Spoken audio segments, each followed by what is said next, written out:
gravadas conferências, sim, eu já até iniciei a gravação dessa aqui. A ideia é que a gente consiga gravar todas, nesse módulo do curso, a gente grave todas as aulas e depois deixe disponibilizado lá no Moodle para quem quiser retomar ou nas próximas sessões do curso, certo? Bom, então, mais dúvidas que forem surgindo em relação ao funcionamento, a gente vai conversando à medida que vai passando o tempo, certo? Vocês podem mandar e-mail para mim, podem conversar através do Moodle, vocês têm lá a área de troca de mensagens, podem me mandar mensagens, podemos conversar sobre o que vocês acharem interessante ou dúvidas que tiverem sobre o curso, a gente está à disposição, assim como os instrutores e professores que vão estar passando os conteúdos para vocês. Ok? Bueno, seguindo então, a nossa aula inaugural, nós temos então agora aqui presentes o professor Robin Lunardi e o analista de TI Sandro Lemos, que são dois especialistas da área de segurança. Então, vou passar a bola para eles se apresentarem. E nós vamos, pessoal, a ideia é a gente direcionar essa nossa conversa apontando para perguntas específicas, nas quais a gente organizou antes do início do encontro, onde nós vamos conversar sobre pontos que a gente achou que são pertinentes para quem está começando os estudos na área de segurança. Só antes de passar a apresentação deles, a gente já trabalhou, nós somos conhecidos aí de longa data, quase 20 anos, ou um pouco menos, como diz o Robin, e eu comecei a estudar a área de segurança lá no final da década de 90, e nós trabalhamos juntos depois, no início dos anos 2000, trabalhamos um bom tempo juntos no Instituto Nacional de Pesquisas Espaciais. Então, eu passo a bola para vocês, então. Não sei quem quer iniciar, se o Robin ou o Sandro. A apresentação. Sandrinho, então, o microfone está fechado. Por favor. Pode começar, Sandro. Não, pode. Tá bom. Bom, então, meu nome é Robin, como o professor Érico falou. Sou professor no Instituto Federal do Rio Grande do Sul há quase 10 anos já, 9 anos e alguma coisa. Eu trabalho na área de segurança, na verdade, né? Então, a gente, como o Érico falou, a gente trabalhou lá no Instituto Nacional de Pesquisas Espaciais, juntos, na verdade, em diferentes áreas, mas dentre elas, segurança, né? E é interessante ver a evolução do caminho da segurança nos últimos anos. Bom, então, depois do Instituto Federal, do Instituto Nacional de Pesquisas Espaciais, fiz meu mestrado aqui em Porto Alegre, na URGS, e eu comecei a trabalhar no Instituto Federal em 2011. No Instituto Federal eu dou aulas, dentre outras, de segurança, né? Então a gente tem algumas pesquisas, né, de segurança. Nesses últimos anos, nos últimos 4 anos principalmente, eu venho trabalhando bastante com blockchains, entre outros temas, mas blockchains hoje é, inclusive, o tema da minha tese de doutorado. Então, tenho participado em conferências, visitei algumas instituições no exterior, seja por visita e pesquisa, seja por conhecer mesmo a instituição, mas, então, esse último ano eu fui para a Inglaterra, fiquei 6 meses na Universidade de Newcastle, trabalhando nessa área de segurança. Então, basicamente, nesses últimos anos, eu venho trabalhando muito forte com blockchain. Então, vocês vão ter a parte do módulo de blockchain comigo. Mas também trabalhei com detecção de intrusões, a parte de pentest também um pouco, além da parte de segurança de rede de forma geral. Então, espero poder contribuir para a formação de vocês e depois a gente conversa um pouco mais.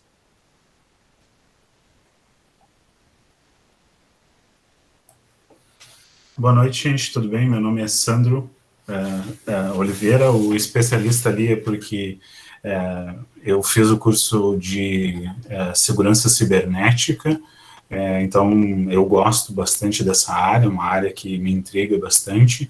Eu conheci o Érico e o Robin, como eles disseram, quando eu estava fazendo técnico em informática no Politécnico. Depois eu ingressei em ciência da computação na UFSM, e atualmente eu faço mestrado. Sempre desde a graduação, TG e tal, eu sempre voltei para essa área de redes e segurança, né? É uma coisa que que eu gosto bastante, assim, embora seja uma área bastante árdua, bastante difícil, e que precise de muitos skills, assim, para ser uma pessoa bem, digamos assim, diversificada na parte de segurança, né? Beleza, Sandro. Na verdade, a gente, como diz o Robin, né, a gente trabalhava no INPE, lá no início dos anos 2000, a gente trabalhou com a questão de suporte ao usuário, trabalhamos com o analista Koichi Ozaki, que é um profissional que foi nosso orientador dentro do INPE, e trabalhamos em diferentes áreas, desde a gente estava conversando nisso na conversa de hoje, desde a instalação dos solares em máquinas da SAM, até a área de segurança e suporte ao usuário. Então, com certeza, o Sandro e o Robin, eles vão trazer aí um pouco da experiência de vocês nesses 20 anos aí nessa área de TI. Bom, então, o que nós pensamos, pessoal? A ideia não é ser um monólogo de a gente só nós três aqui ficarmos conversando e falando de segurança, então vocês podem trazer questões para o chat a qualquer momento, a gente vai parar e vai conversar com vocês. A ideia é essa. E nós, desta forma, a gente pensou em 5 questões e vamos tentar trabalhar nessas questões em alguns minutos em cada uma, que são questões que acho que são dúvidas gerais pertinentes à área de segurança. Então, a primeira delas seria: qual é o papel da segurança hoje em dia, ou nos dias atuais? Vamos ver o que a gente tem de opinião sobre isso. Aí fiquem à vontade, Sandro.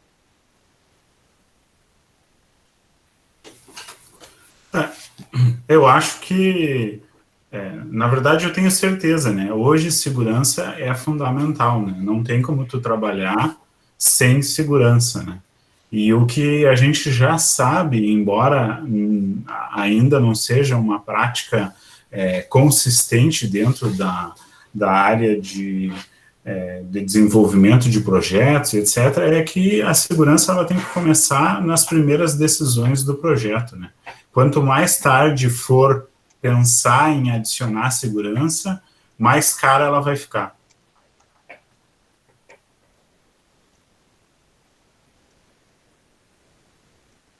Acho que está fechado o teu microfone, Robin? Opa, desculpa. Não, concordo plenamente com o que o Sandro falou.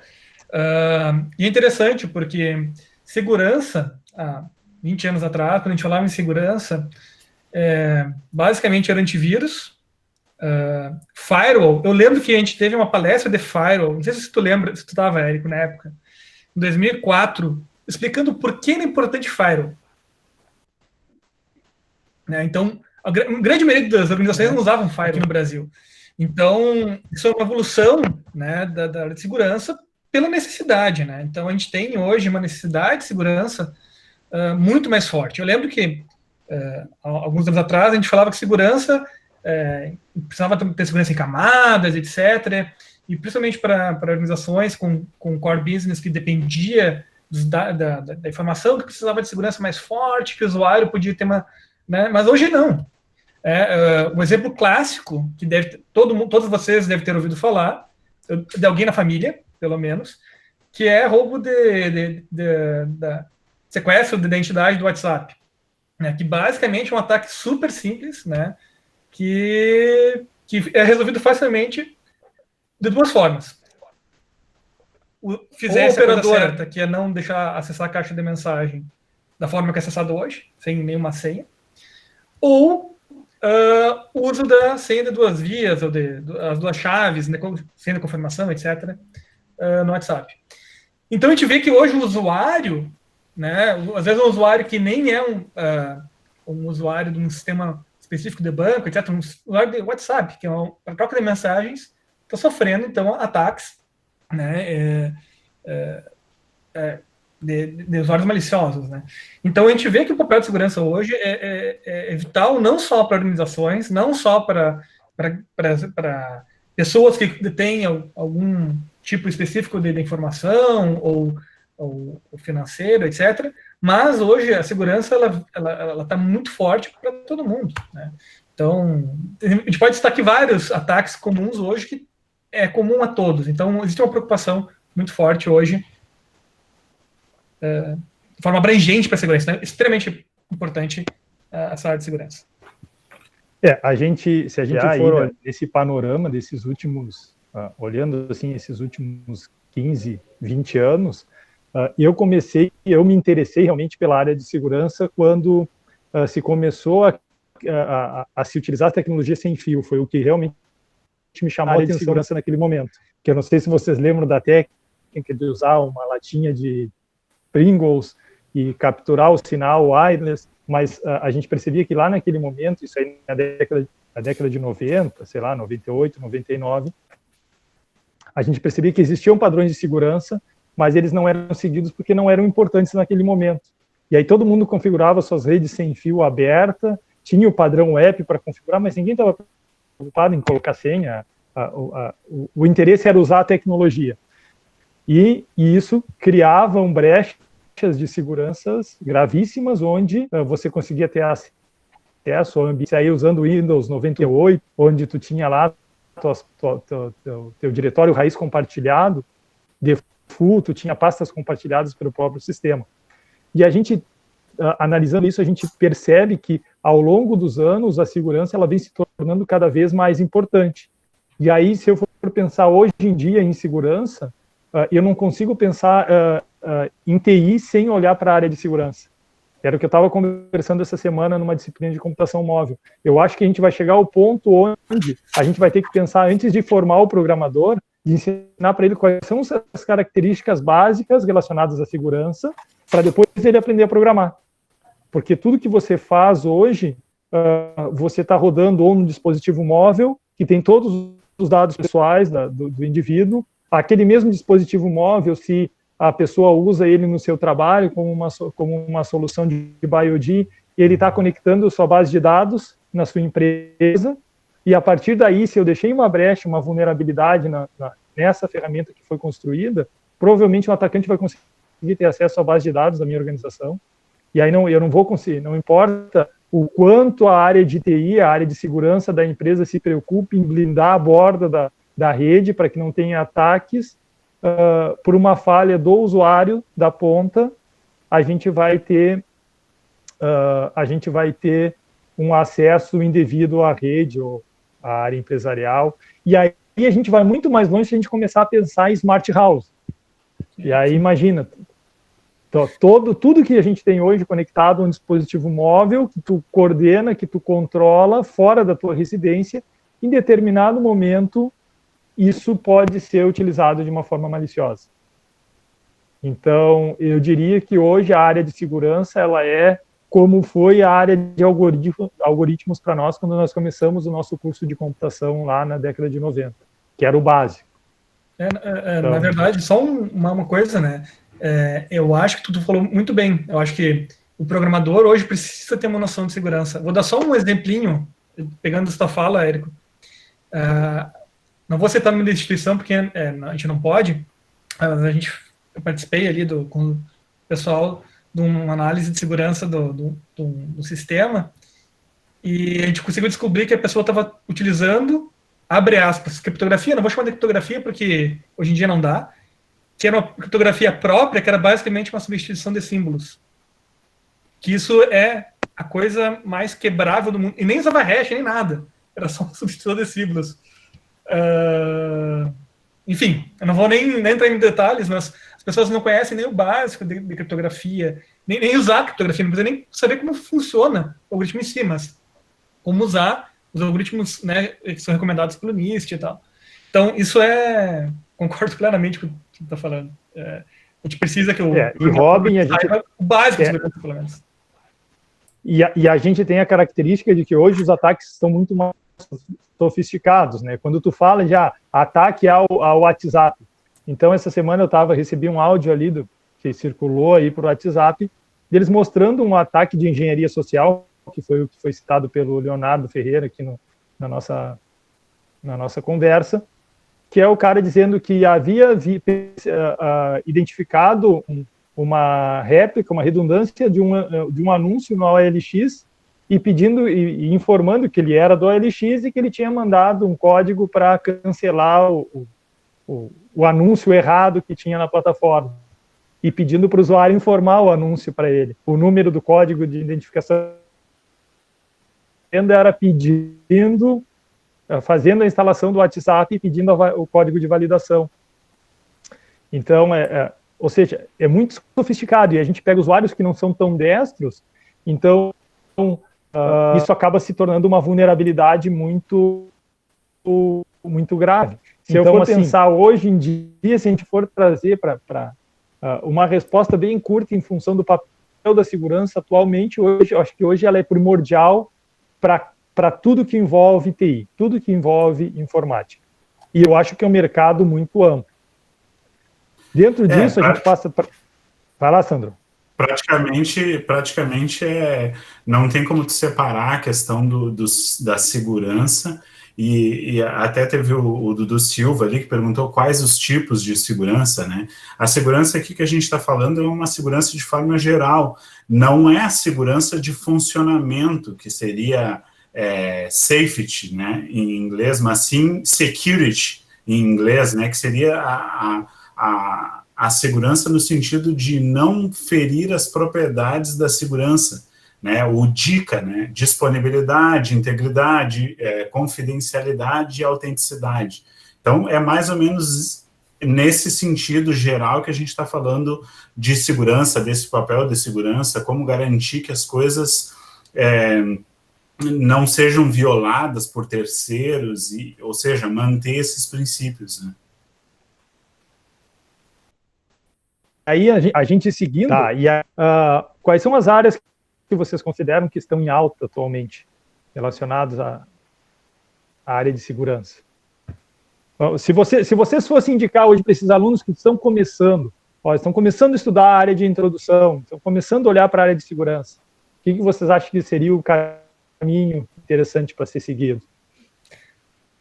Eu vou falar um pouquinho, tentar ser mais breve dessa vez. Eu acho assim, eu acho que é muito importante ter uma noção abrangente, entender um pouco de cada um dos tópicos, mas tem alguns tópicos hoje que a gente vê que existe uma procura maior. Tá? Um dos tópicos, eu acho que é muito importante, que tem nesse módulo, que é a área de pen test. A área de teste de intrusão, teste de penetração, que até há pouco tempo atrás era relegado a aquele pessoal hackerzinho que fazia ataques e tal. Hoje existem empresas que fazem avaliação de segurança de sistemas. E hoje muitas empresas que não tinham o setor de segurança estão contratando gente para fazer isso antes de lançar um novo sistema, para depois mandar para uma empresa que faça análise de segurança, para ter já um feedback antes de colocar o produto adiante. Então, acho que a área de pentest é uma área com uma necessidade de mercado muito grande, com um campo muito grande. Né? Outra área que eu vejo que está muito em alta, puxar um pouco para o meu assado, mas é a área de blockchain. Tá? No Brasil, a gente vê que ainda isso está, talvez, focado muito na parte de transações, de moedas, mas lá fora o pessoal está estudando muito, está contratando gente para trabalhar com soluções usando blockchain para problemas da empresa ou criando sistemas que usam blockchain.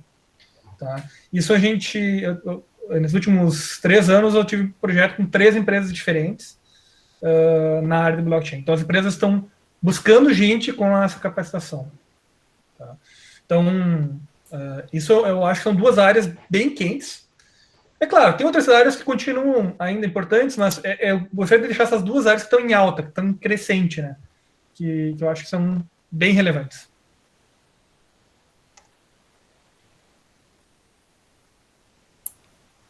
E aí, eu posso fazer uma pergunta claro, aí, sim, pessoal? Alex, pode participar à vontade, não? Vamos lá. Beleza.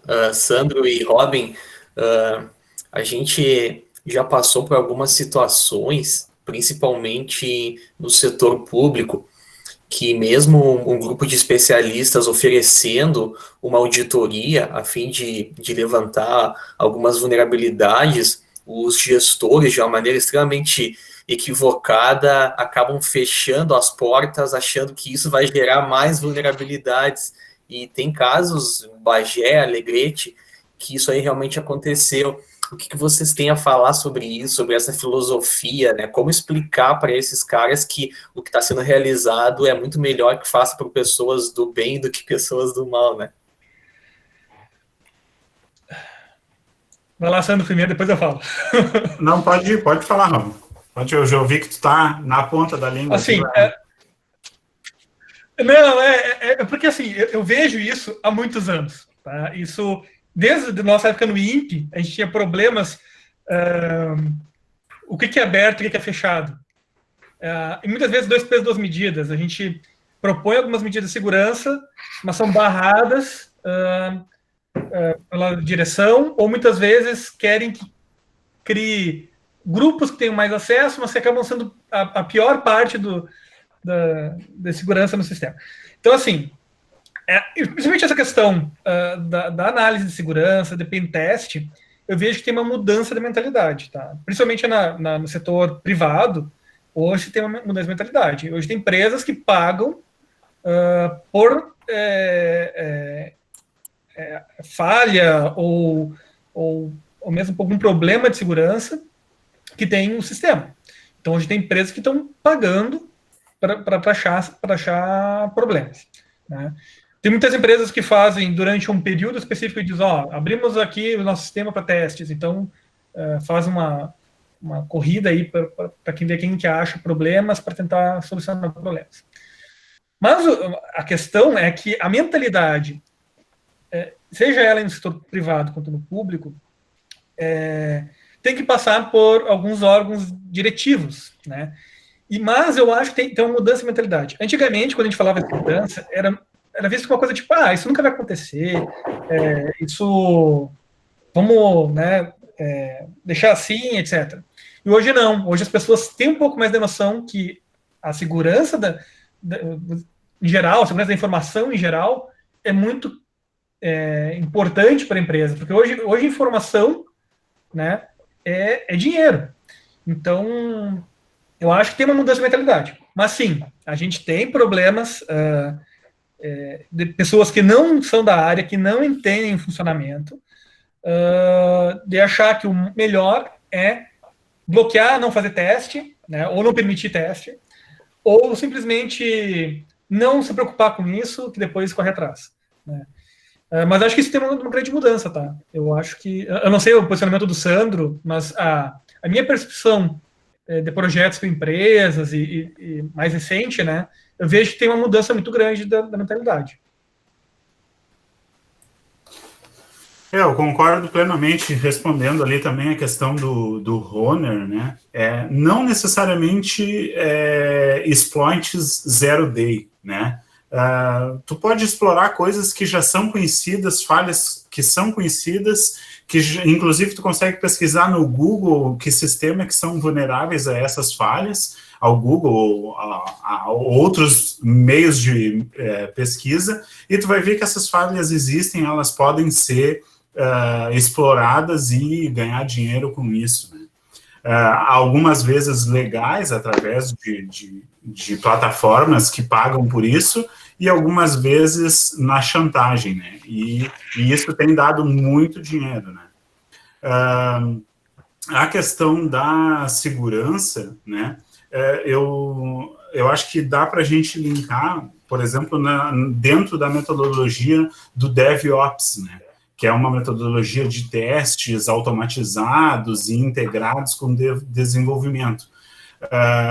Já existe a questão do SecDevOps ou DevSecOps, né, que é integrar a questão de segurança, muitas vezes de forma automatizada, dentro do desenvolvimento e fazer uma fusão entre a equipe dos chatos, que estão sempre contrariando tudo, que é o pessoal da segurança, com o pessoal de desenvolvimento e fazer uma integração dessas equipes e aí já conseguir um software, digamos, testado de várias formas, de dentro para fora e de fora para dentro, e inclusive tem uma nomenclatura, digamos, para isso, né, que é a nomenclatura própria do DevOps, né, no sentido de que tu tem o SAST, né, que é o Static Application Security Test, que é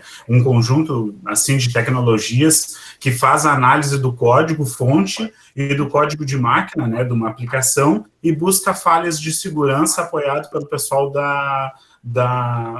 de segurança. E tem o DAST, né, que aí é quando tu tem um sistema rodando já, Dynamic Application Security Test, e aí tu consegue fazer testes no teu ambiente ali, digamos, pré-lançamento, e ainda assim, juntando as duas questões que aí seriam o SecDevOps ou DevSecOps, que é o IAST, né, que é o Interactive Application Security Test, né? Então, essas três, digamos, siglas aí, estão fechando mais ou menos essa ideia do DevSecOps, né, que vem ganhando bastante adeptos do pessoal de DevOps, né, ou seja, de não separar os times e colocar todo o pessoal de segurança dentro do pessoal de desenvolvimento e eles conversarem e trocando figurinha,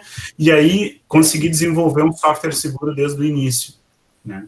A questão das áreas em alta, que eu acho, a LGPD, né, o pessoal que sabe que é a legislação que está mudando aí de proteção de dados pessoais, isso aí está, olha, muito, muito em alta. Na Europa, assim, já mudou completamente o pensamento, no sentido que tu pode ser multado, né, por revelar dados ou por vazamento de dados. Então, passou de ser um risco só de segurança para totalmente um risco de negócio. Então, a equipe de segurança vai sentar na mesa de decisões para dizer, não, isso aí não pode ser feito dessa forma ou colocado no ar desse jeito, porque pode afetar o nosso negócio, a empresa pode fechar.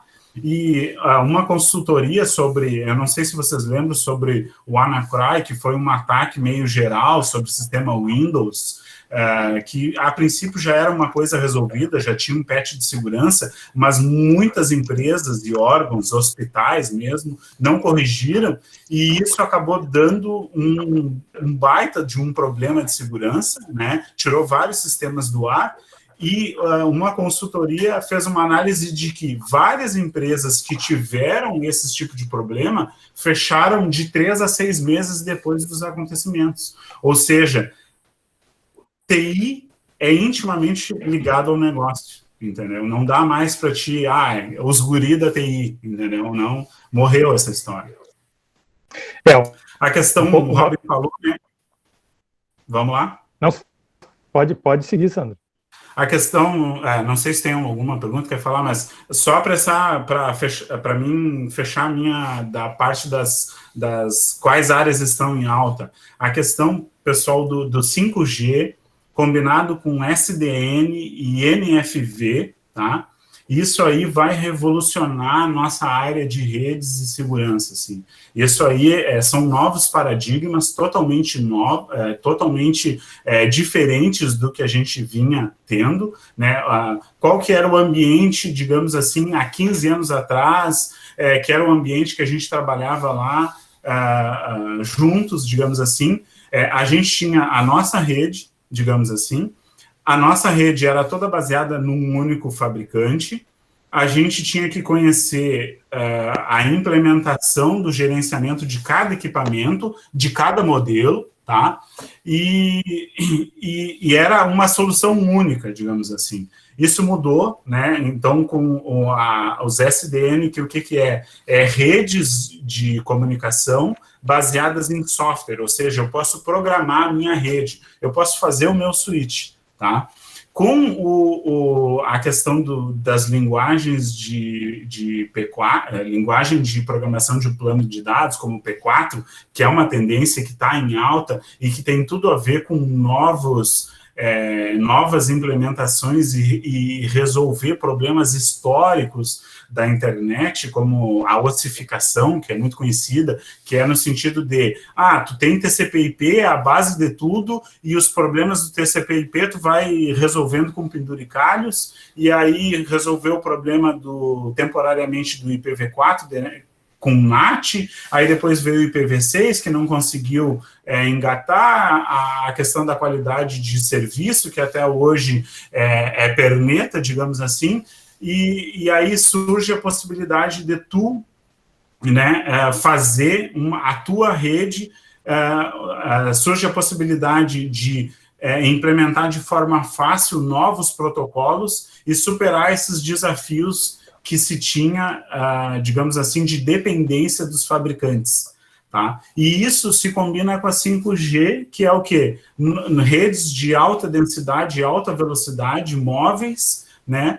Que eu posso ter integrada a questão da internet das coisas, vários sensores, celulares, dispositivos e tal, e eu fazer isso tudo funcionar seguro, né? E aí entra duas questões, que é o multi-inquilinos, como é que tu vai separar esse montão de rede dentro de um ambiente único, com diferentes interesses e tal, e a questão da microsegmentação, que seria dar a autorização mínima necessária que a pessoa precisa para resolver aquele probleminha, para ter acesso àquele recurso.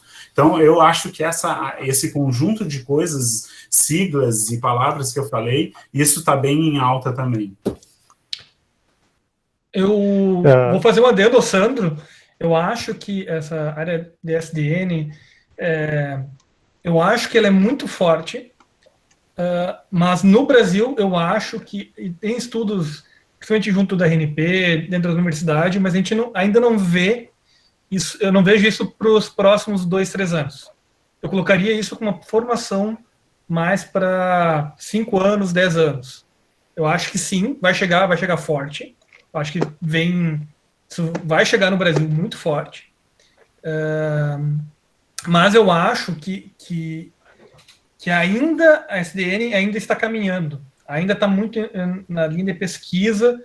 Tem algumas implementações, tem alguns estudos, mas eu acho que a SDN vem muito forte para 5 anos, né? Não no momento. Mas sim, é muito importante ficar atento para a SDN, porque, como o próprio Santos falou, tu vai ter que lidar com protocolos, tu vai ter que lidar com a criação de aplicações, por exemplo, um sistema de detecção de intrusão. Para a SDN é completamente diferente, tu vai fazer comunicação direto com o controlador da SDN, direto com o controller. Então, a forma como a gente vai lidar com segurança, como o próprio Santos falou, muitas vezes indo no micro, dando permissões micro para cada segmento e tal, mas eu acho que isso é um pouquinho mais adiante. Eu acho que isso são 5 anos, digamos assim. A partir de 5 anos, isso tem um grande potencial no mundo e no Brasil. Eu acho que tem um grande potencial, sim. Uma pergunta que a gente tem aqui do Bruno Pellegrini, ele questiona sobre, sabendo que para se atuar como um pentester, né, é uma atividade bem multidisciplinar, ou seja, a pessoa ela tem que ter uma capacidade muito grande de entendimento de programação e de sistemas. Aí ele pergunta, na opinião de vocês, quais seriam os skills, ou seja, quais seriam as competências que alguém que quer trabalhar nessa área deveria ter.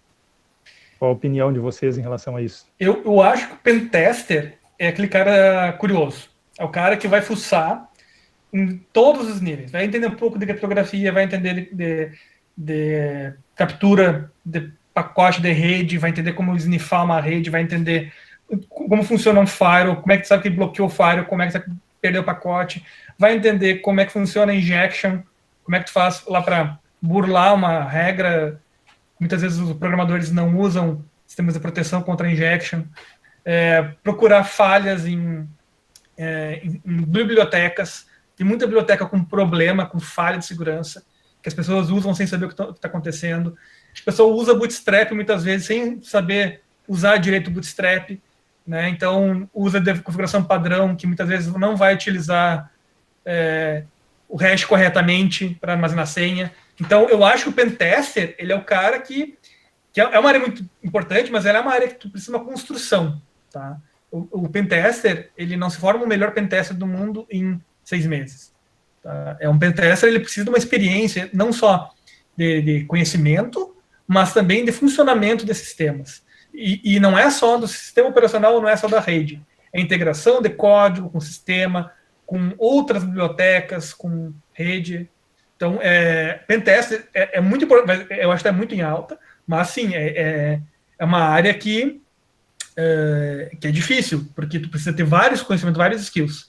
Claro, que com algumas skills básicas, com o ferramental básico, provavelmente vai ser visto nesse módulo, tu consegue fazer algumas avaliações, né, de segurança simples, usando ferramentas muito simples, consegue fazer avaliações bem interessantes. Então, sim, é bem amplo, mas eu acho que tu consegue, com algumas coisas básicas, já fazer alguma avaliação de segurança. Mas, claro, o excelente pentester, ele precisa ter uma visão ampla da coisa para entender como tudo funciona. Sandro, e seguindo o De Angelo pergunta, que é aluno da computação aqui de Bagé, sobre resolver problemas com penduricalhos, onde tu citou o NAT em relação ao IPv4. Aí ele pergunta se o NAT não ajuda na questão de segurança.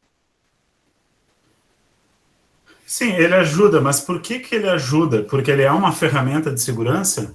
Não. Ele é uma ferramenta que dificulta o acesso às máquinas que estão atrás do NAT. Mas então, por que tu não usar um firewall bem configurado, ou um AF, né, né, do que usar um NAT? Né? Acaba que muitos se safam de problemas de segurança por causa do NAT, mas não que ele seja uma solução de segurança, né? Ele é simplesmente, o NAT, o que é? Network Address Translation. É um tradutor de endereços de rede. Então, simplesmente é por causa que tem uma rede ali inválida que dificulta um pouco o acesso, mas mesmo assim não é impossível tu ter o acesso. Se tu tiver qualquer, por exemplo, assim, se uma pessoa, tu fizer uma questão de engenharia social, ô fulano, liga teu TeamViewer aí, me manda o teu usuário e senha. Pô, tu tá atrás do NAT do cara. E se não tiver nenhuma proteção interna dentro da rede, tu vai conseguir acessar a partir daquela máquina outras máquinas, né? E assim, só para dizer um exemplo, né? Então, não é uma solução de segurança. E é, sim, um penduricalho que veio resolver um problema de IPv4, que é falta de IPs, né? A questão dos skills, né? Não só de pentest, mas toda a área de segurança. Inglês é fundamental para te poder ler os relatórios e tal. Então, Sandro, tu é bom no inglês? Não, eu não sou, eu sempre tive dificuldade, mas eu sei que é uma qualidade muito boa para quem vai para a área de segurança, a área de TI em geral, tá? E essas características que eu vou falar aqui são para a área de segurança em geral e não só para pentest. Em questão, por exemplo, da aprender a aprender, né? E isso também ter técnicas para te aumentar a velocidade do teu aprendizado e descobrir coisas e tal. Isso é muito importante, né, para quem quer essa dinamicidade da área de segurança e tal. A questão dos paradigmas de programação, né? Tu não precisa conhecer todas as linguagens, mas é importante tu conhecer os paradigmas de programação. O que cada linguagem te oferece para resolver determinados problemas. Então, tem problemas, por exemplo, que em Lisp são totalmente fáceis de resolver. E em Java, tu vai precisar criar um monstro lá para resolver uma coisa pequena. Mas em Java, normalmente, tu usa muitas linhas para tudo. Pois é. Foi um exemplo ruim, desculpa. A questão do script, né, linguagens de script, todas elas. Linux é extremamente importante para quem vai para a área de segurança, né, porque tem várias ferramentas que tem disponível em Linux que tu não vai conseguir em Windows, tu vai ter que fazer gambiarra, começando por SSH, tá? Apesar que agora já tem, né, no Windows 10 ali, se tu dá um SSH já está default. A questão para quem quer crescer na área, assim, olhar bem as questões das certificações. No início ali teve um colega que falou que já andou fazendo, isso é bem interessante, começar, por exemplo, com CompTIA Security+, Certification Information System Security Professional, tá sempre ligado nas fontes de informações, blogs de segurança, revista, questão de listas de e-mails, de grupos de discussões, tal, GTR, por exemplo, sites também específicos da área de segurança, conferências hackers que tem lá, Capture the Flag e tal, que eles dão todo o exercício, tu consegue ver como é que foi resolvido, qual era, digamos, a tática de defesa, a tática de ataque, questão de hardenização de servidores e tal, a questão das conferências nacionais de segurança, como o SBSEG, conferências científicas internacionais, para quem quer ler mais sobre um determinado problema, e o pessoal da graduação que quer resolver um problema, que é um tema para TG, esse é um bom lugar para vocês procurarem. A questão dos periódicos científicos, a questão das conferências mesmo, só para exemplificar, ACM, CCS, Usenix Security, Internet Society, NDSS, ACM e IMC, esses aí algumas conferências, periódicos, I3E Security and Privacy, I3E Transaction and Dependable and Security Computing.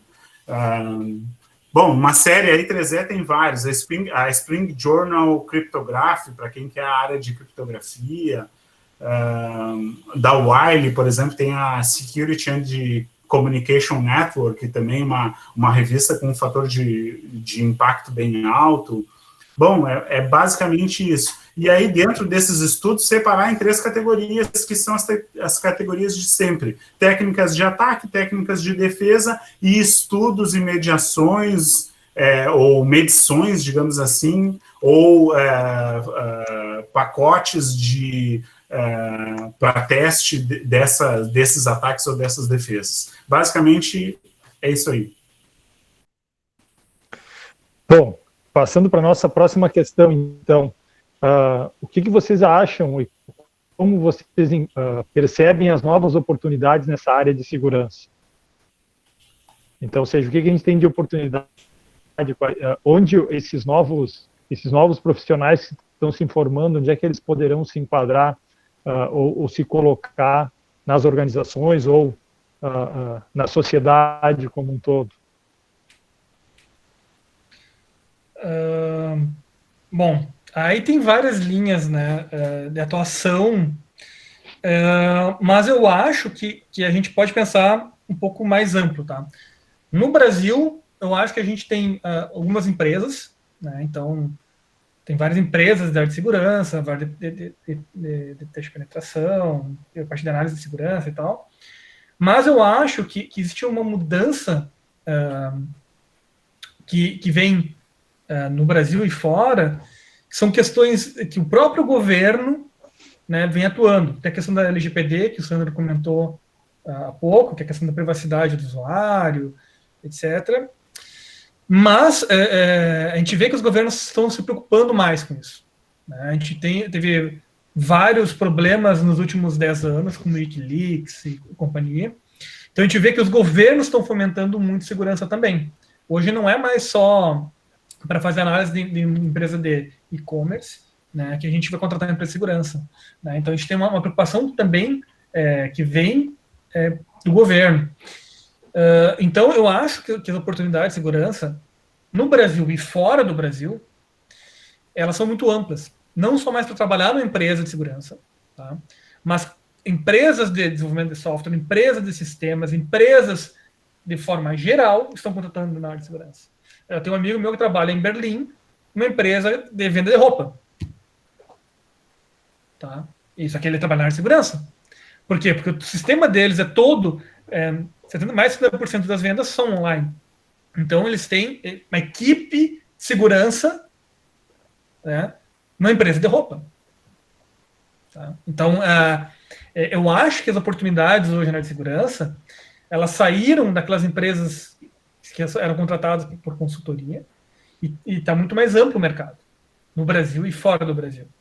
Inclusive, tem muitas empresas no Brasil fazendo avaliações de segurança ou projetando sistemas no exterior. Então, hoje eu acho que uma coisa que o Sandro comentou do inglês, eu acho que quem hoje entra na área de TI tem que saber que precisa estudar inglês.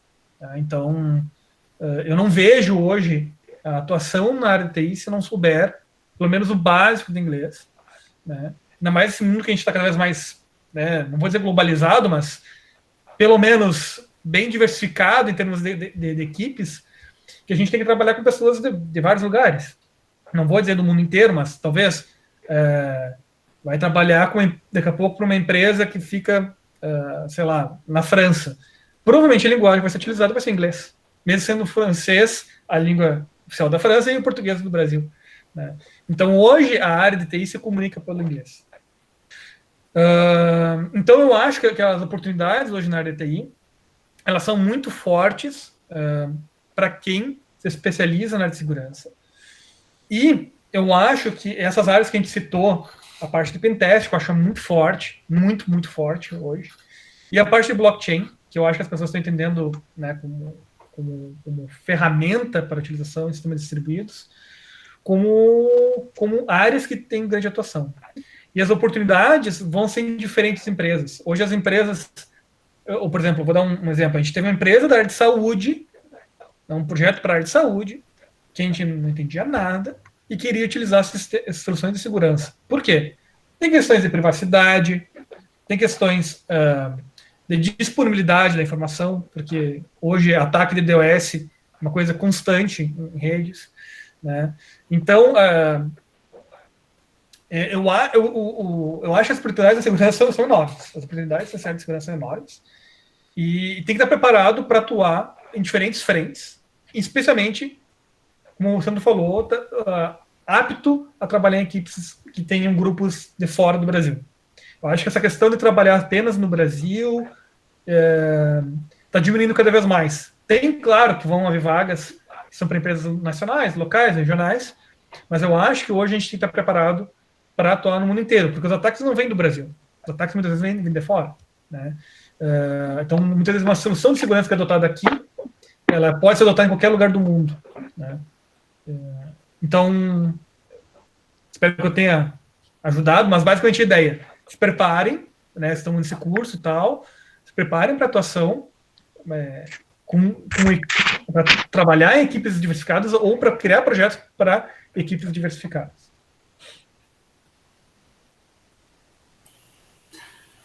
A questão, o mercado, ele é favorável. Né? O mercado está aí. O mercado, até eu li antes estava dando uma olhada sobre essa questão do mercado e tal, para trazer alguns dados.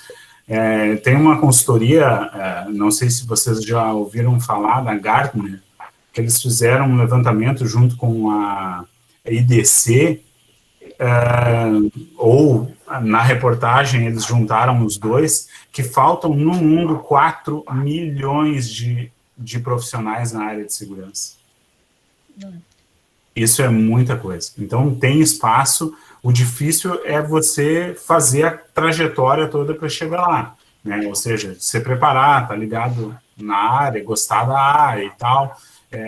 Esse eu acho que é o maior desafio. A questão do mercado é garantida, assim. Eu vou só fazer um adendo. Eu acho que o que o Sandro falou é exatamente isso. No mundo inteiro, você tem um déficit de pessoas da área de segurança. Eu vou dar só um exemplo, tá? Por exemplo, se vocês forem fazer visto para a Austrália, para ser visto de residente na Austrália, para virar, abre aspas, praticamente um cidadão australiano, existe uma área específica para a área de cybersecurity. Se você é profissional com experiência na área de cybersecurity, tem uma linha específica para fazer visto para essa linha e virar residente, que é um visto, tipo um green card americano, que é um visto residente na Austrália. Eu conversei com algumas pessoas, não vou citar nome de onde, mas vinculadas a um consulado de algum país, que eles estavam falando justamente dessa necessidade que eles estão encontrando de pessoas dessa área e que eles estão buscando facilitar o ingresso dessas pessoas em outros países. Então, sim, além da área de TI ser uma área que tem muito emprego, a gente vê que a área de cybersecurity hoje tem uma demanda nacional e muito internacional muito grande. Muito grande. Então, como o Sandro falou, alguns milhões né, de vagas pendentes aí para ser ocupadas. Pessoal, eu trouxe ali só para demonstrar, para deixar aí para o pessoal. Fiz uma pesquisa bem rápida aqui antes da nossa conversa sobre buscando vagas para a área de especialistas, ou para a área de segurança da informação. Então, ali no Cato, tem 769 vagas relacionadas com analista de segurança. No InfoJobs, 47, e no Adzuna, 115. Então, esse é o número de vagas que disponíveis hoje no Brasil. Então, todas essas empresas são empresas que recebem currículos. Então, quem tiver interessado em mandar um currículo tem disponibilidade. Então, eu acho que é um mercado que realmente está aquecido e os profissionais que se qualificarem nessa área, que se destacarem, com certeza não vão ficar desempregados. Isso é o certo. Na verdade, hoje mesmo eu recebi um e-mail de uma empresa, não vou citar nome, solicitando se eu tinha alguma pessoa para indicar na área de segurança. Essa empresa não está nessas listas, com certeza. Mas, isso a necessidade de pessoas que trabalham com segurança hoje é muito grande. Com certeza é muito grande. Se olhar ali a notícia do estado de Minas, ali, cibersegurança, ele gerar um número de aproximadamente 3,5 empregos até 2021. Então, corrobora com isso. Acho que a gente está conversando, né? Que o mercado ele tem demanda. E a gente tem que pensar que todos esses novos paradigmas que a gente está conversando aqui, várias siglas e tal, IoT, blockchain, isso tudo gera novas demandas de segurança. Pensamentos de segurança que valem para uma área não valem para outra. E aí tu tem que ter profissionais. E trazendo digamos, uma coisa mais próxima para quem quer empreender, por exemplo, na área de segurança, hoje tu tem os grandes players do mercado, né? Tu tem as grandes empresas, tem Sophos, tem Symantec e tal. Essas empresas, elas hoje, elas trabalham com as empresas de média para grande e não de média para pequena. E aí entra as soluções EPP, né, de Endpoint Platforms, que vem com tudo, vem anti-malware, antivírus, anti-spam, é a solução completa, e essas grandes empresas, elas precisam de parceiros que apliquem isso para empresas pequenas, né? Porque uma empresa pequena e média não vai ter um time de segurança, porque é muito caro, mas ao mesmo tempo ela precisa de segurança. Então, fazendo um paralelo aqui, seria mais ou menos como tu pensar que cada empresa vai ter um vigilante na porta. Isso é viável? Não é viável. Mas o que as empresas fazem hoje? Elas contratam uma empresa de segurança. Que aí a empresa tem um alarme, tem um botãozinho de pânico, tem uma câmera de filmagem, e aí uma empresa consegue monitorar, uma empresa de vigilância com 5, 6 vigilantes consegue monitorar 100 empresas. E aí consegue entregar isso a um preço viável para essas pequenas empresas. Então, esse mercado de endpoint, eu acho que vai crescer muito nos próximos anos, porque as questões de falha de segurança estão chegando, né, os problemas de segurança estão chegando nas pequenas e médias empresas. Então, elas vão ter que tomar uma atitude para não fechar o negócio delas. E nesse sentido, a gente já tem a nossa próxima questão, que era o que vocês acham, né, dentro da experiência de vocês, que são as perspectivas para o futuro nessa área de segurança?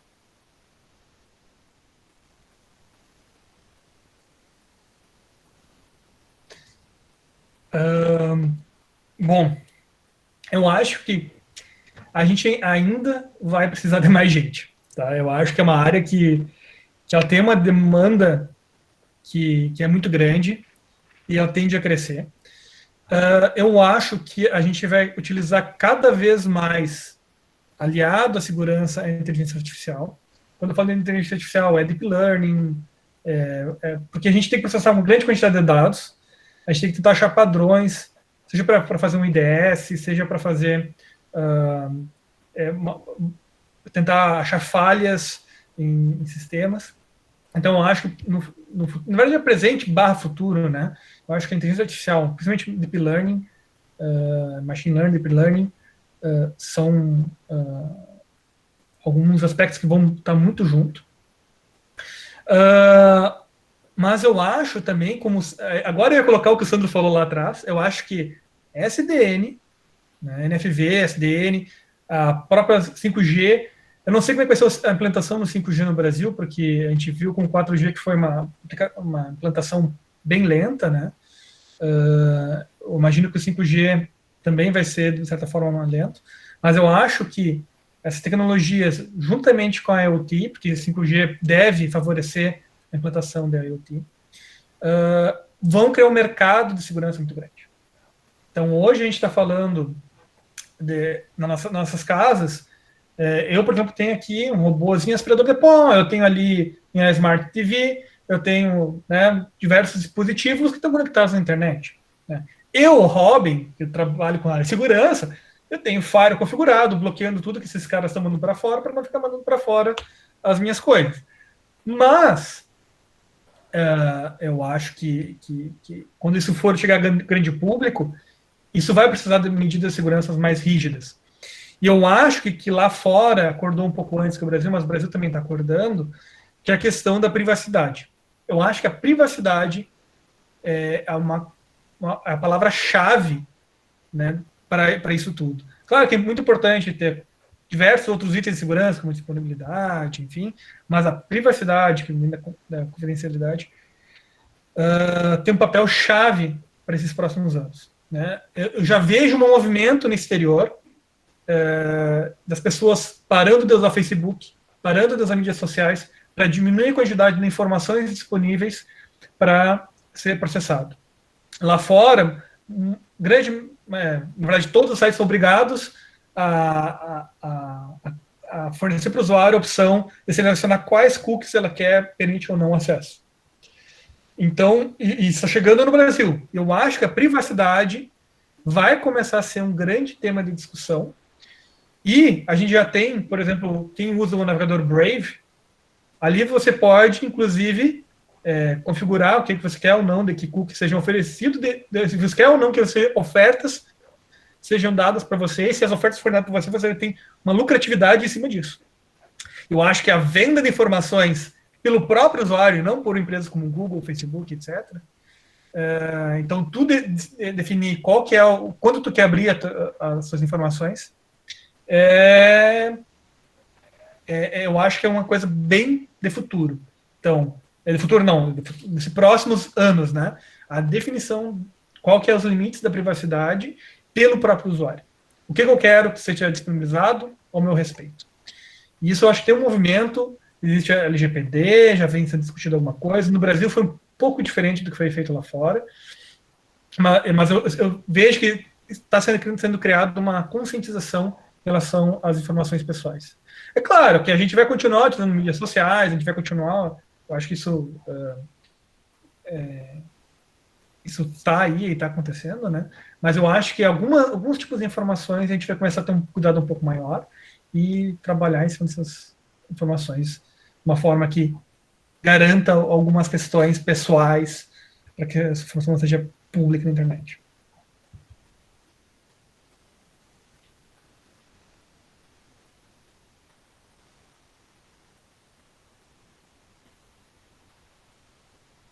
Sandro, o teu fone... tá. Abri um parênteses aí, agora sim. Abri um parênteses. Tem um japonesinho que está aparecendo ali entre as câmeras.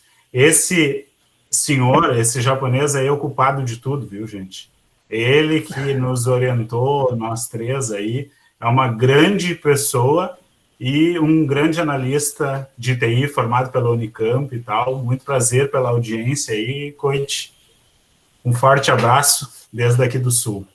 Bom, pessoal, sobre futurologia... Entre parênteses, Sandro, eu acho que um analista formado no final... É isso? Na década de 60, né? Eu acho que a primeira turma é da Unicamp, eu acho. A primeira turma de computação. 73, Coit? 73, Coit? É bastante tempo. E, pessoal, sobre futurologia, tá? Futurologia, eu gosto bastante dos reports, dos relatórios da Gartner, tá? Eu mandei um link ali para vocês, tá? Só para, se vocês puderem clicar ali, abrir essa imagem, ele vai mostrar uma imagenzinha que tem uma curva e tal. Eu já vi o orientador do Robin usando essa imagem aí, tem várias pessoas. Isso aqui são tecnologias emergentes que envolvem direta ou indiretamente segurança, tá? Aqui no início, da rampa até o ápice lá, é a questão do início da inovação e o pico de expectativa e entusiasmo. Aí depois tu tem... Sandro, eu acho que ele te mandou... Qual que eu mandei? Não tem o gráfico. Não tem o gráfico, peraí. Desculpa, obrigado, Robin. Posso tentar pegar aqui por ti. Deixa eu ver, não, peraí. Aqui, ó.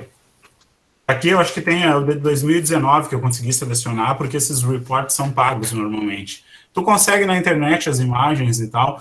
Tem esse que é de tecnologias emergentes, né? Para ver o que o mercado está apostando e o que esses caras estão olhando, o que vai ser futuro. Tá? E isso pode ser daqui a 10 anos, normalmente quando já deu o pico ali Conseguiram abrir? Abriu agora? Sim? Não? Sim, está aberto, tá tranquilo. Tá, beleza. Então, ali, como eu estava explicando, tem o início ali, do início da rampa até o ápice lá, é a questão do gatilho de inovação, quando surge uma certa tecnologia, até a empolgação, vai resolver o mundo. E aí, dali até o vale lá embaixo, é quando tu começa a ter as decepções e ver o que está errado, o que não funciona e tal. Por exemplo, blockchain, né, Robin? É uma que já saiu do vale, já está mais amadurecida, já vê o que é muitos problemas, digamos assim. E aí até quando tu tem o platô, que é quando a tecnologia está implantada. Esses reports são bastante interessantes no sentido de detectar o que vai ser o amanhã, no caso, para a área de tecnologia. Isso é bem interessante para quem está começando, para quem quer se preparar, porque já sabe mais ou menos qual é a tendência no mercado. Além desse report que eu mandei, que é a figura, tem um outro que é a questão de segurança e gestão de riscos e tal, que aí é mais a parte de segurança e o que vai... o que é a perspectiva de futuro. Mas falando mais concretamente, assim, quais seriam, digamos, os temas que eu acho que são problemas, digamos assim, permanentes de internet e que são coisas ainda a ser, digamos, resolvida e que servem para pesquisa, para negócio e etc.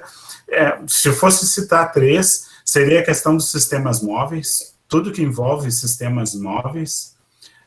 Concordo com o Rob na questão do anonimato e privacidade, né, de um ponto de vista de segurança. Como é que tu vai conseguir garantir segurança ao mesmo tempo que tu garante privacidade e anonimato?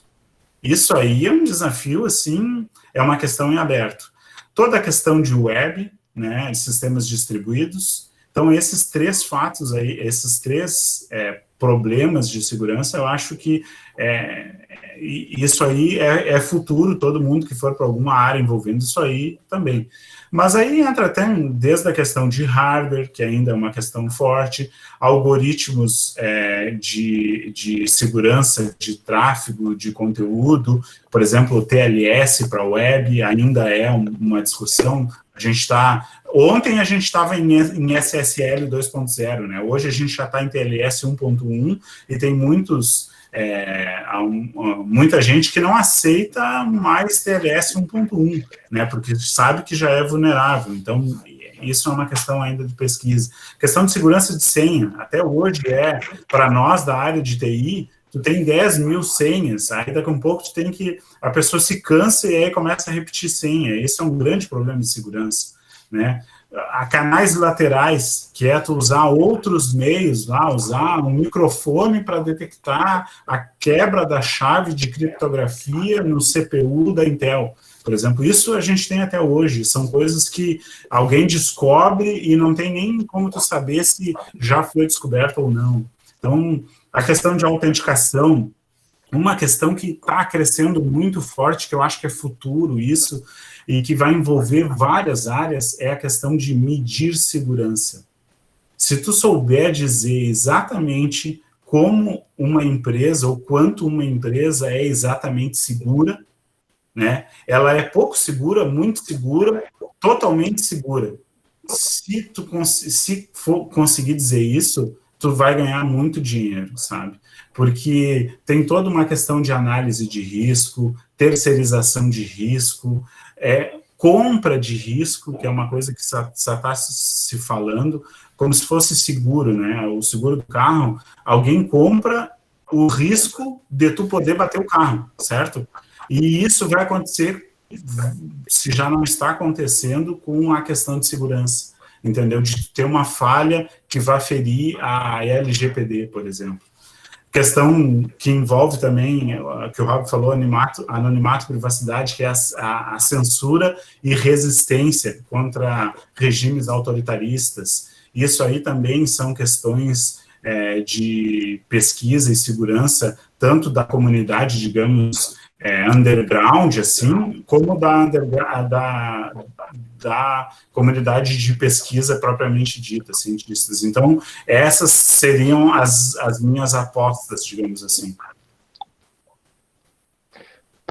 Para complementar a fala do Robin e do Sandro, eu acho que eu lendo hoje, fazendo uma pesquisa sobre isso, me deparei com um artigo bem legal falando sobre IA aplicado à análise de segurança da informação. Então, já tem vários algoritmos que estão trabalhando com a parte de identificação de padrões, de tudo aquilo que a gente fazia no braço antigamente, Captive Portal, instalação de Snort, tudo, criando algoritmos que façam a leitura da saída dessas ferramentas e tomando decisões com base em aprendizagem de máquina. Então, eu acho que é algo muito interessante e que já está sendo usado, então, e que com certeza vai ser aprimorado com o tempo. Tem uma questão que eu acho também importante comentar, que isso é uma discussão que ainda está sendo feita, e no Brasil eu não vi muito disso, tá? Que é a discussão ética da segurança. Eu vejo editais, eu participei de grupo lá fora, que tinha pesquisa específica para discussão ética da segurança. Por exemplo, quão ético é acessar um site no modo anônimo, sendo que aquele site precisa se manter com anúncios. Por outro lado, quão importante é a privacidade do usuário em relação àquele site. Então, tem umas discussões éticas, eu estou falando de um exemplo bem simples ético, tá? Não estou falando em questão de teste de segurança, de invasões, etc. Mas as questões éticas hoje a gente não está discutindo.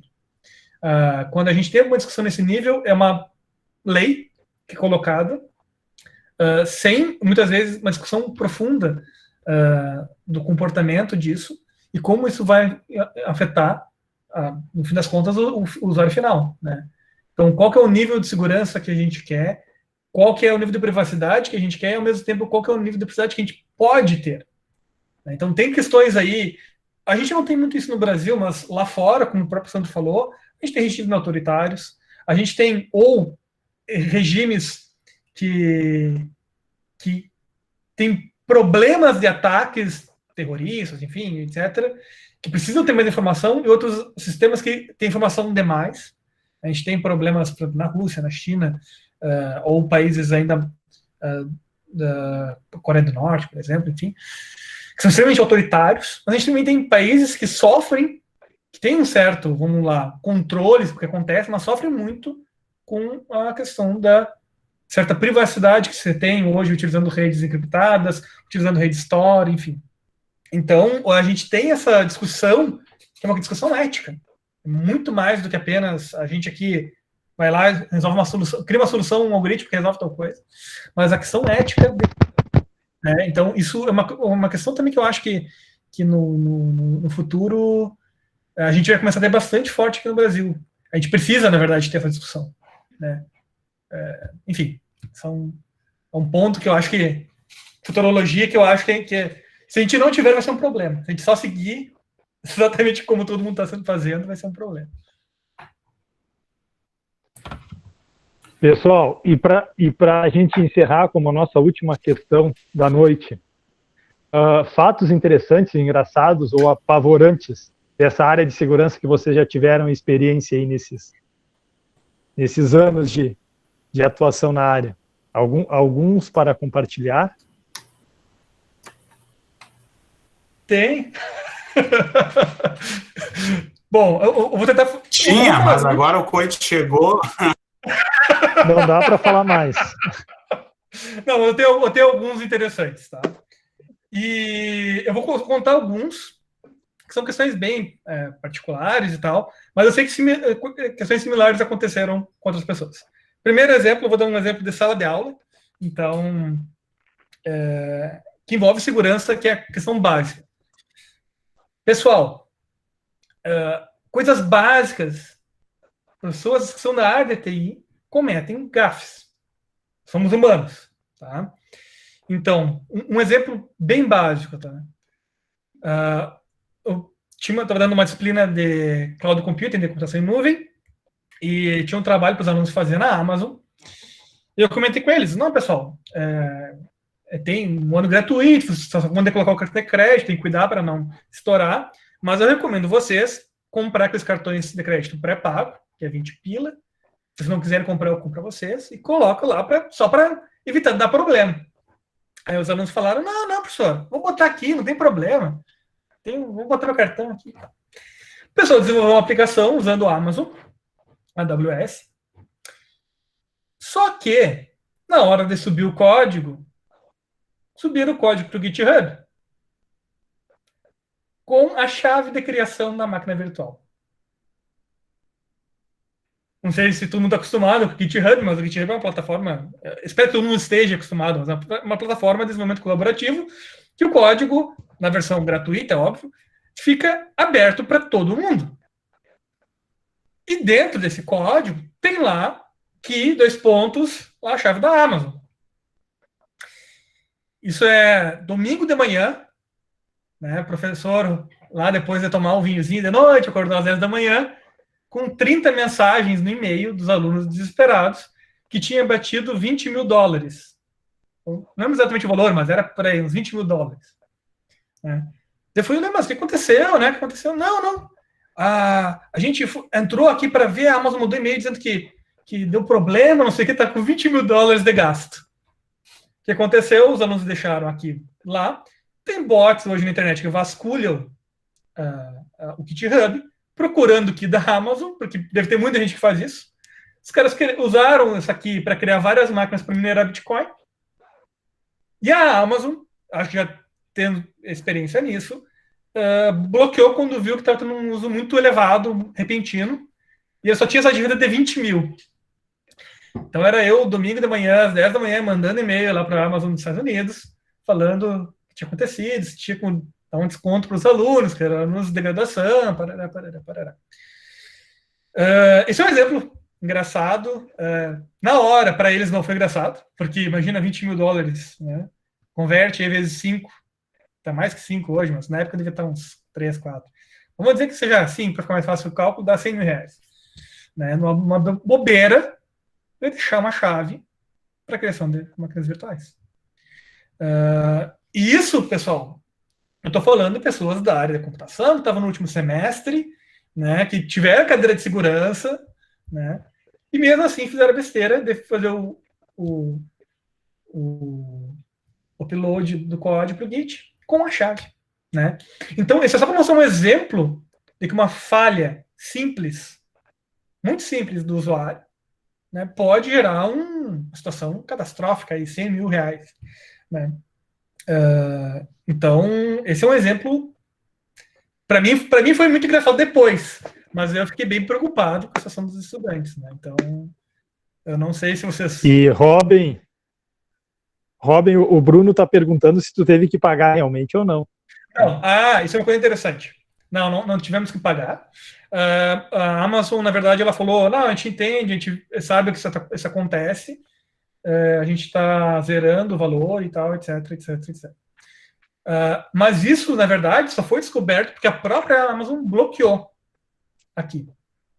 Então isso é para mostrar que essas empresas, elas se preocupam com segurança também, porque elas sabem que daqui a pouco o cara não vai pagar esses 20 mil dólares.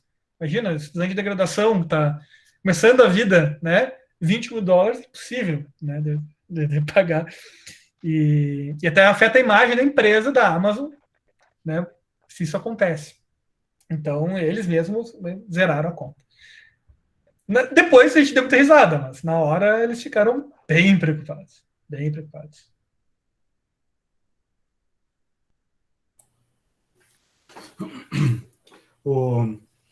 Eu vi que o pessoal estava comentando ali dos navegadores e dos adblocks no chat ali e tal. Tem um tipo de rastreamento que tu faz que não precisa de nada disso. Tu pode rastrear a pessoa, identificar ela, utilizando imagens que são carregadas ou não na página quando tu acessa o site. Então, determinadas coisas são carregadas, ele cria como se fosse um fingerprint do teu acesso àquele site. Então, toda vez que ele entra, ele vai, o servidor do outro lado vai saber que, não sabe quem é, mas sabe que é aquele mesmo usuário que já acessou uma outra vez. Porque ele combina de vários fatores que ele consegue capturar, inclusive movimento de mouse e coisas desse tipo, e ele consegue gerar um certo fingerprint de até velocidade de carregamento de imagens para ver que é o mesmo computador. Então, existem muita coisa em relação a isso que é bem complicado, assim, que acabam, de certa forma, tirando a privacidade do usuário. Teve desses fatos, assim, uma coisa que, tipo, essas cagadas gigantes, que nem o Rob está falando aí, teve uma vez, logo que eu saí do técnico em informática, que eu comecei a trabalhar numa empresa e tal, era uma empresa que tinha uma rede razoavelmente grande, e fazia pouquinho tempo que eu estava lá e tal, e tinha 2 pessoas da área de TI lá que eram mais velhas, assim, e tudo que eu sabia, digamos, era dos livros e o pouco que eu tinha aprendido, e um monte que eu tinha aprendido lá com o COIT, lá no INPE e tal, e uma quinta-feira de tarde, assim, simplesmente a rede parou de funcionar. A rede bloqueou e nada mais funcionava. E aí a gente começou, tá, e agora o que a gente faz? Aí fomos olhar os links, nada, não trafegava nada. Estava congelada a rede. Aí a gente, não, então vamos começar a deixar só os servidores, o switch de servidor, e aí depois a gente vai indo. E era muito estranho, porque a gente ligava, ia ligando, e não dava problema. Só que, de repente, o problema voltava do nada, entendeu? Era uma coisa meio isso. E aí a gente demorou um tempo, assim, e para identificar que era uma parte da rede lá, digamos lá, 2 switches que eram switches não gerenciáveis, né? A rede não era boa, digamos assim, era uma rede mais baseadas em switches antigos, básicos, assim, tinha uns triconzinhos, daqueles brancos bem, e aí levamos 2 dias para achar o problema, né, que aí a gente conseguiu isolar, e aí fomos lá para esses 2 switches. Aí mexemos lá, estava tudo certo, o switch, olhamos as configurações básicas que tinha, estava ok, um deles não era gerenciável e tal. Aí depois a gente foi descobrir que tinha 2 pontos numa sala que eram de switches diferentes, e aí alguém muito esperto pegou o cabo e ligou uma porta na outra, entendeu? Todo mundo já viu isso. Arrebentou com toda a rede, sabe? Por que tu fazer isso detona a rede? É que tu começa, no momento que a rede ela tem pacotes de broadcast, né? Que são enviados na rede. Só que os switches, eles não sabem que existem looping. Então, toda vez que ele recebe um pacote de broadcast, ele acha que aquele pacote é novo, e ele manda para todas as portas de novo. E aí, ficava mandando pacotes, só que o que acontece? Esse primeiro pacote de broadcast demorava um pouco. Então, por isso que a gente ia ligando as portas e não dava o problema. E aí, de repente, a rede, num certo ponto, começava a congelar. E aí, a gente achou o problema, né? E existia, por causa desse loop na rede. E, claro, existe uma solução para isso, e é bem simples, que é o algoritmo de Spanning Tree, né? Nos switches, a maioria tem aí, é só questão de configurar, né? Mas até achar esse problema, a gente sofreu. Eu tenho mais uma engraçada. Para contribuir, Rob, deixa eu só apresentar uma que aconteceu também nesse mesmo período aí, enquanto nós estávamos ainda no tempo de INPE, um professor que era responsável por um dos laboratórios de meteorologia no Regional de Pesquisas Espaciais, lá pediu, na sexta-feira, para liberar acesso a uma aluna que iria fazer alguns testes de algoritmos de alto desempenho num cluster que tinha, era um cluster, eu acho que era HP, que a gente tinha com 80 ou 160 núcleos, isso em 2000 acho que era 2006, 2005, por aí. Então, era uma capacidade grandíssima de processamento. Aí, claro, veio o pedido pelo sistema lá e eu liberei o acesso na sexta-feira para a aluna. Tudo tranquilo, deu ok, estava usando o sistema. Chego eu na segunda-feira no INPE de manhã cedo, a direção do INPE me ligando, vários e-mails. Não existia rede no prédio, no centro. Mas o que aconteceu? Eu fui revisar tudo ligado, tudo ok, as 2 salas lá, tudo funcionando. Aí entrei em contato com o CPD da universidade, que nós éramos vinculados ao CPD, o nosso backbone passava pelo CPD. Havia um reporte da RNP que a nossa rede havia sido invadida no final de semana. Tá, mas foi invadida? Qual foi a vulnerabilidade que foi explorada? E vamos olhar Aí eu me dei conta que, peraí, o que aconteceu de diferente? Só um acesso a um cluster, e ao reporte que tinha era que estava se usando uma largura grandíssima de banda para baixar filmes na internet. Então, alguém acessou para baixar filme, era essa a finalidade da rede, do ataque. Aí fui olhar lá, a aluna que tinha recebido a autorização, o que ela fez? Ela pegou, quando ela recebeu a senha padrão, no primeiro login tinha que mudar a senha, aí o que ela fez? Ela mudou a senha para o nome dela, para o primeiro nome, sei lá, não me lembro, Beltrana, e colocou lá, Beltrana, como senha de acesso ao cluster. Ou seja, da liberação dela, ela fez isso na sexta-feira à tarde, no sábado de manhã, o nosso cluster já tinha virado um escravo da botnet dos atacantes, e elas passaram o final de semana inteiro usando nossa rede, até a RNP bloquear a rede. Então aí vem aquela questão que a gente sempre fala, senha é o calcanhar de Aquiles, e geralmente é. A rede ficou sendo usada todo final de semana por uma senha fraca. Então, toda a segurança, como a gente diz assim, a segurança ela é tão forte quanto o seu elo mais fraco. E geralmente esse elo mais fraco vem recair sobre o usuário. são vários pontos que a gente tem que analisar. O que tu ia falar, Robin? Eu lembrei de uma situação, não foi bem um ataque, né? Na verdade, eu gerei eu derrubei a rede da URGS. Na verdade, da Instituto de Informática da URGS, eu derrubei todas as atualizações de todos os laboratórios, enfim. As máquinas pararam de funcionar. O que eu fiz? Novamente, problema de configuração, tá? Na verdade, o problema de configuração da minha parte e da parte do pessoal da infraestrutura. Vamos lá.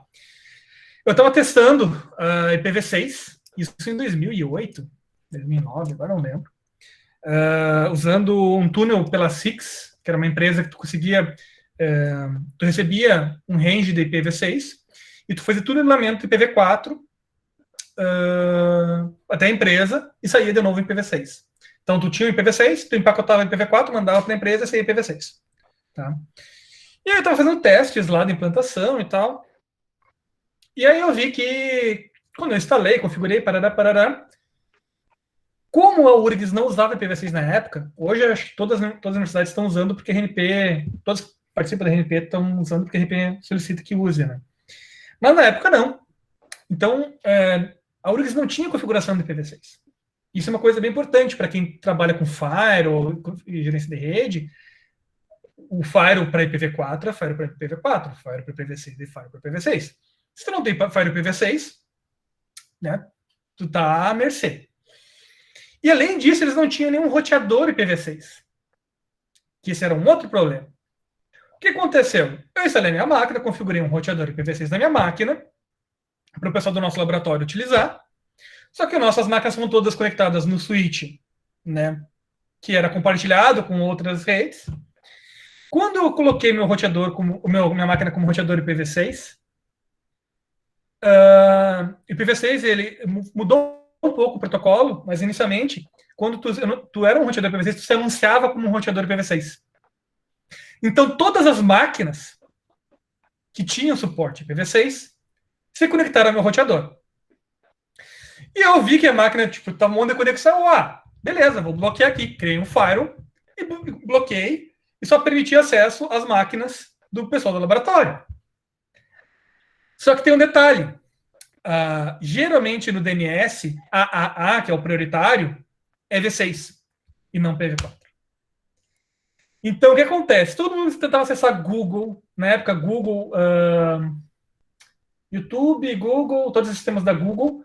O pessoal não usava muito Facebook na época, mas acho que o Facebook já era. Terra, todas eram IPv6.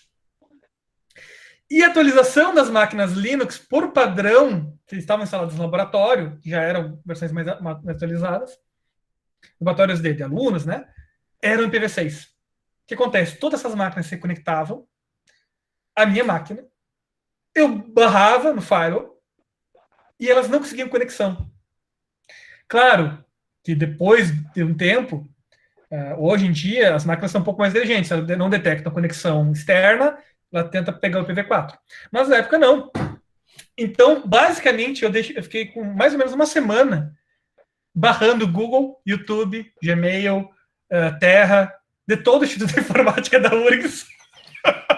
A atualização das máquinas, ninguém quis instalar nada nas máquinas. Só o pessoal do nosso laboratório voando, né? Tem uma placa segura a URGS naquela semana. E aí até que o Leandro lá, ele era um cara que me dava bem, né? O pessoal da TI. E ele veio falar, tô com um problema, a gente tá aqui uma semana que tá com problema, todos os sistemas da Google, não sei o quê, não sei atualizar, não sei o quê, não sei o que houve. Eu, peraí, mas o que houve? Não, a gente tenta ver, ele tenta conectar num número de IP estranho. E eu, peraí, eu vou fazer uma coisa, ver se funciona. Desliguei a máquina. Pronto. Tomou uma mijada do Bertoldo ainda por tabela. Não era o Bertoldo, era o outro Leandro da TI da URGS. Mas enfim. Enfim. São situações que às vezes a gente não se dá conta, quando a gente não entende muito bem do que está fazendo, que geram esses problemas. Né? Imagina derrubar um sistema hoje. Vamos supor que a URGS mesmo. Tá? Derruba o mundo da URGS. você está dando o curso EAD, tipo, você, aqui do Unihacker, aqui, o sistema do Moodle é derrubado por uma semana. Né? Ou imagina que seja uma faculdade que cobra pelos cursos, que tem um valor envolvido. Né? Então, e é uma simples configuração. Né? Então, é bom essas discussões, porque a gente fala, não, porque tem que cuidar da questão de segurança, que está questão de criptografia, mas às vezes uma besteira, um loop no switch, uma configuração errada do IPv6, a senha, né? As coisas mais simples, às vezes, afetam o sistema inteiro. Né? A gente derruba um sistema inteiro. É bem isso. São detalhes importantes de serem cuidados. Segurança é bem isso que o Érico falou, a parte mais frágil é que vai ser, às vezes a gente fica complicando muito e descuida de cuidados básicos. Por isso que a segurança se relaciona muito com a gestão de riscos, ou seja, tu colocar o maior esforço naquilo que dá maior resultado de segurança, né? Então, existem alguns riscos que simplesmente a gente tem que aceitar e correr eles, porque são pouco prováveis, digamos assim. E outros que são mais prováveis, esses que a gente tem que se defender, digamos assim.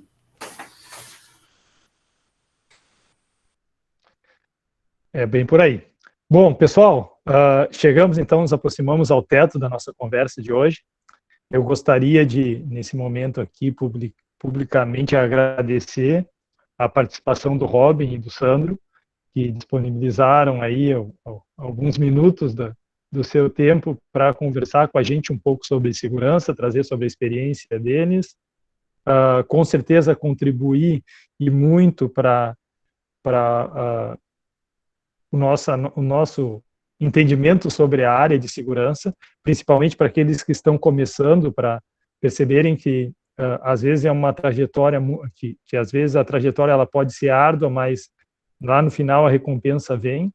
Então, a experiência de vocês, que vocês demonstraram aqui na fala, mostra que realmente vocês entendem realmente do que falar, foi nada superficial, então nos momentos específicos vocês foram bem pontuais, isso foi bem interessante. Acho que para os alunos isso é muito bom. É bom entender que a área de segurança ela é muito ampla, então vocês falaram do foguete ao alfinete aqui nessa conversa, e realmente é isso. Quando a gente fala de segurança hoje, eu posso ir da gestão de riscos, como o Sandro estava falando agora, até a discussão sobre NAT, que foi levantada durante a conversa. Então, eu agradeço imensamente a disponibilidade de vocês. Aos alunos que estão presentes, informo que a nossa sala ela já está aberta, o primeiro tópico do curso já está disponível. Também está presente aqui na nossa reunião de hoje o Rafael Bastos, que é o professor desse primeiro tópico, que vai estar com vocês aí nos próximos dias. E abro espaço para a fala do Romy e do Sandro, para encerrar a noite de hoje.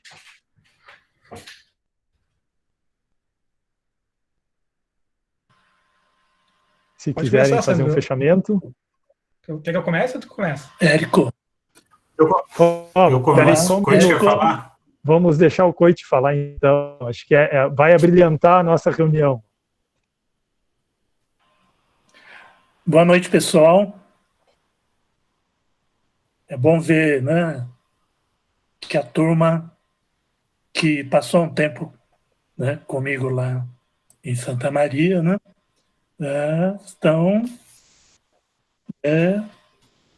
no mundo moderno. Né?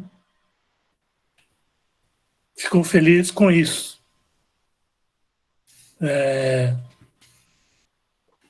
Sobre esses fatos interessantes, eu queria colocar, né, uma coisa, na época, né, vamos falar assim, da era dos dinossauros.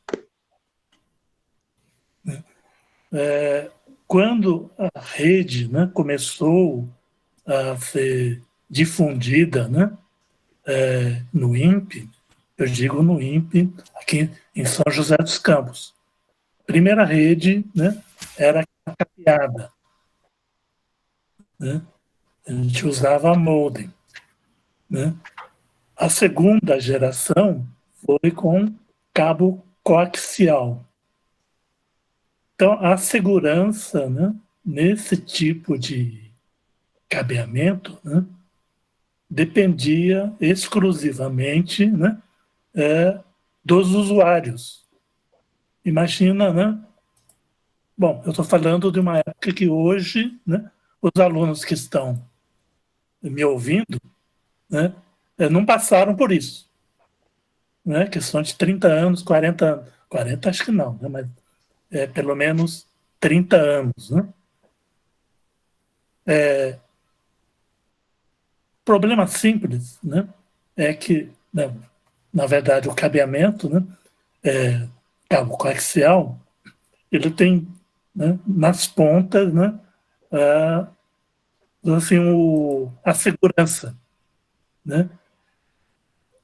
Tem lá uma resistência. E de vez em quando acontecia, né, da turma reclamar que não estava mais acessando a rede. E nós, né, do atendimento ao usuário, né, leigos ainda, aprendendo, né, o que nós fazíamos. Né? O cabo passava, né, de computador a computador, né, numa sequência. Tinha gente que, né, abria lá, né, tirava lá o plug, né, da rede, do acesso à rede, e experimentava, né, né, tirar lá o cabo, né, separar o cabo. Então são questões, né, que parecem, né, hoje, né, assim, simples, né, mas que, né, tudo que vocês falaram, né, se resume em orientar, né, os usuários, né, cada um. Se cada um fizer a sua parte, né, certamente, né, a segurança, né, vai, de alguma maneira,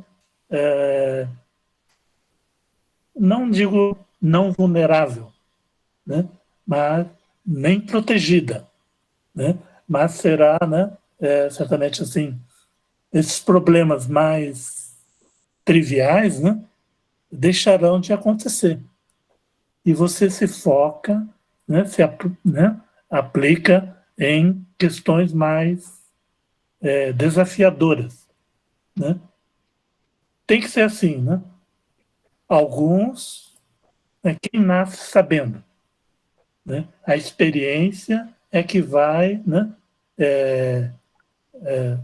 Você erra, acerta, erra de novo, mas errar na terceira vez, aí dizem, né? Eu já ouvi falar, porque eu já fiz isso, aí já é burrice. Né? E cada um possa, né, se considerar, né, como aquele elo, né, que será importante, né, no convívio entre, né, o pessoal que acessa a rede. É isso, pessoal. Obrigado aí pela oportunidade. Valeu a presença, coach. Muito bom te Nós ver que aí agradecemos. com saúde. Vocês estão puxando. A gente tem. Vocês estão puxando o saco. É obrigação, né, coach? É obrigação, né? Questão de agradecimento. E isso que nós começamos a noite, coach, hoje, exatamente falando sobre nossas primeiras atividades com aqueles artigos de instalação do Unix, configurando aquelas máquinas Sun Spark que tínhamos no INPE lá. E justamente citamos que todos que chegavam lá recebiam aqueles artigos e era a tarefa inicial de todo mundo que fosse trabalhar lá como estagiário, como iniciação científica. Coit, quantos anos tu tem de experiência em TI? Só para... Essa nomenclatura TI, né? O Coit não mudou nada. Relativamente moderno. Tá falhando, Coit, teu áudio. Né? Começou pelo menos 30 anos. 1990. É uma referência, né? É uma referência, assim, que eu tenho, né? O INPE ainda não usava, né, a rede, né? Mas eu usava uma rede de acesso via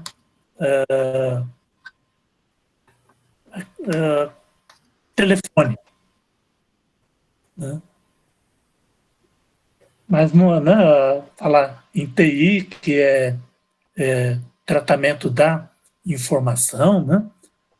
Quer dizer, hoje você fala TI, tudo que tem a ver com informática, né?